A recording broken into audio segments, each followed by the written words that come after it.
Hi hello అందరికీ నమస్కారం అండి. ఈరోజు మనం చెక్క పకోడీ తయారు చేసుకుందాము. పొట్టు పెసరపప్పుతో చెక్క పకోడీ అండి. మరి లేట్ చేయకుండా ప్రాసెస్లోకి అయితే వెళ్దాము. ముందుగా నేను పొట్టు పెసరపప్పు అయితే పెసలు వేయించి అలా తిరగలికి విసిరి చేరుకున్న పప్పు అండి. ఇది నేను గ్లాస్ తీసుకుంటున్నాను. పూర్తిగా గ్లాస్ కొల మీద తీసుకోవాలి. ఒక గిన్నెలో వేసుకొని ఒక 2-3 సార్లు బాగా కడిగి కుక్కర్లో అయితే వేసుకుంటున్నాను. గ్లాసు పెసరపప్పు అనమాట, పొట్టు పెసరపప్పు.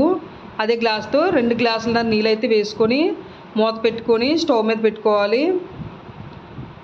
మూత పెట్టుకొని స్టవ్ మీద పెట్టుకొని ముందు బాగా స్లిమ్ అంట్లోని ఒక 5 మినిట్స్ ఉంచిన తర్వాత మీడియంలో 2 విజిల్ అయిన తర్వాత తీసేయండి. అలా అయితే మనకి ఎక్కడ కూడా పప్పు అయితే పొంగదనమాట. పప్పు కూడా బాగా ఉడుకుతుంది. ముందు స్లిమ్ అంట్లోని ఒక 5 మినిట్స్ పెట్టుకొని తర్వాత మీడియంలో రెండు విజిల్ వచ్చే వరకు ఉంచారంటే పప్పు అనేది చూడండి ఇంత మెత్తగా ఉడుకుతుంది. ఎక్కడ కూడా మనకు అడుగు పట్టకుండా పప్పు కూడా బాగా ఉడుకుతుంది. మనం పొట్టు పెసరపప్పు తీసుకోవడం వల్ల చాలా మైనులా ఉంటుందండి. చూడండి పప్పు అనేది నాకు బాగా ఉడికిపోయింది కదా. ఇలా వేడివేడిగా ఉన్నప్పుడే గుంతగరిటె ఉంటుంది కదా, దాంతో బాగా ఇలా కలిపేసుకున్నామంటే పప్పు అనేది బాగా మనకు మెత్తగా తయారైపోద్ది అనమాట. లేదంటే బంగాళదుంపలు ఇలా నేచ్ చేసి దాంతో కూడా చేసుకోవచ్చు. చూడండి పప్పు అనేది ఇంత మెత్తగా మనకి తయారైపోవాలి. ఇప్పుడు మనం దీన్ని పక్కన పెట్టేసుకుందాము. ఒక పళ్ళెంలోకి మనం ఇందాక దేంతో అయితే మనం పప్పు తీసుకున్నామో దాంతో 4 గ్లాసులు బియ్యం పిండి అయితే వేసుకుంటున్నాను. బియ్యం పిండి చాలా మెత్తగా ఉండాలండి, గరుగ్గా ఉండకూడదు. గరుగ్గా ఉన్నదంటే మరోసారి మిక్సీ అయితే చేసుకోండి, కానీ పిండి అయితే మాత్రం మెత్తగా ఉండాలి. అలాగే ఒక మిక్సీ జార్లో కొంచెం వాము, అలాగే కొంచెం జీలకర్ర, అలాగే కొంచెం వరిపిండి వేసి మిక్సీ పట్టుకోవాలి. ఇలా పట్టుకోవడం వల్ల మనం చెక్క పకోడీ వేసుకున్నప్పుడు ఎక్కడ కూడా అడ్డని తగలకుండా ఉంటుంది. చూడండి ఇలాగా మిక్సీ పట్టుకొని ఇప్పుడు ఈ పిండిని మనం వరిపిండిలో వేసేసుకోవాలి. ఇలా వేసుకున్న తర్వాత ఇందులో కొంచెం నువ్వులు అయితే వేసుకుంటున్నాను. అలాగే కొంచెం ఉప్పు, తగినంత ఉప్పు కూడా వేసుకోవాలి. అలాగే ఇప్పుడు కొంచెం కారం అండి, నేను 3 స్పూన్లు పచ్చికారం అయితే వేసుకుంటున్నాను.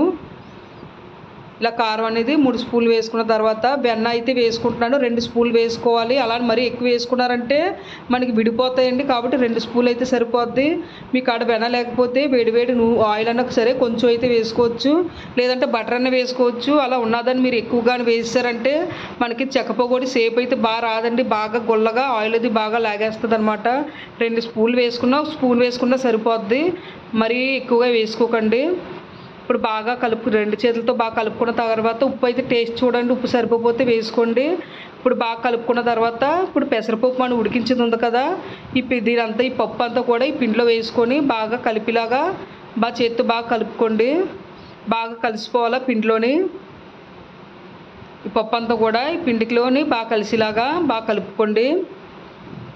ఇలా పూర్తిగా పప్పు అంతా ఇలా కలిపేసుకున్న తర్వాత వీలైతే మిక్సీ జార్లోకి కొంచెం పట్టారంటే మనం పూర్తిగా బాగా ఇలాగ పిండిలా బాగా వచ్చేద్ది, మొత్తం బాగా కలిసిపోద్ది అనమాట.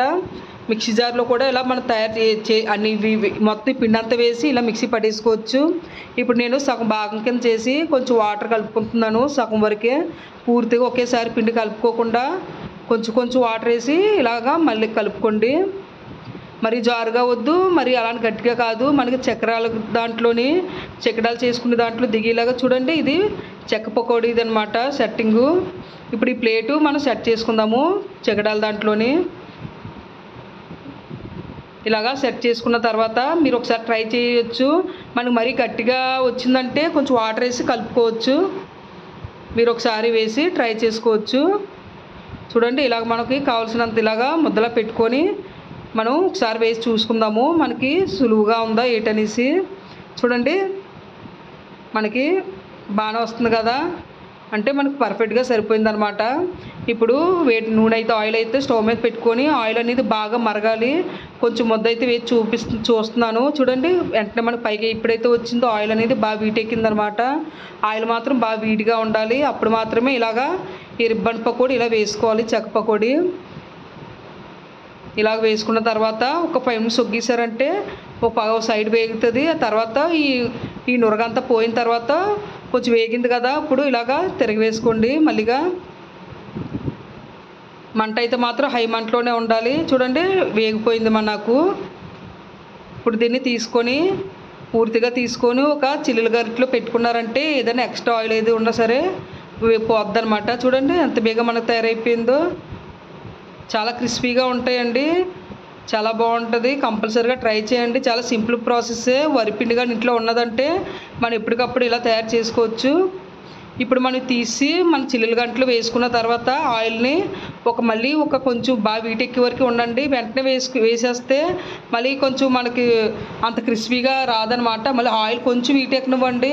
ఈ చికెన్ ఉడికిన తర్వాత ఆయిల్ అనేది వీటి తగ్గుతుంది అనమాట. మళ్ళీ వీటెక్కిన తర్వాత ఇందాక ఎలా అయితే వేసుకున్నామో అలాగే మళ్ళీ వేసుకోవాలన్నమాట.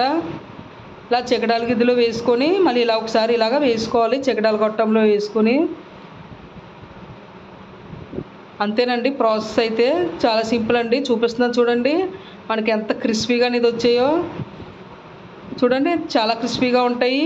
అలాగే మీరు ఎక్కువగా ఆయిల్ కానీ వెన్న కానీ ఎక్కువ వేసేసుకోకండి. తక్కువ వేసుకోవాలి. కొంచెం వేసుకుంటే మనం చాలా క్రిస్పీగా ఉంటే మరి ఎక్కువగానే వేసుకున్నారంటే అసలు చికెన్ అనేది రాదనమాట. ఎక్కడికక్కడ మనకి గుండ్లాగా ఉండిపోద్ది అనమాట.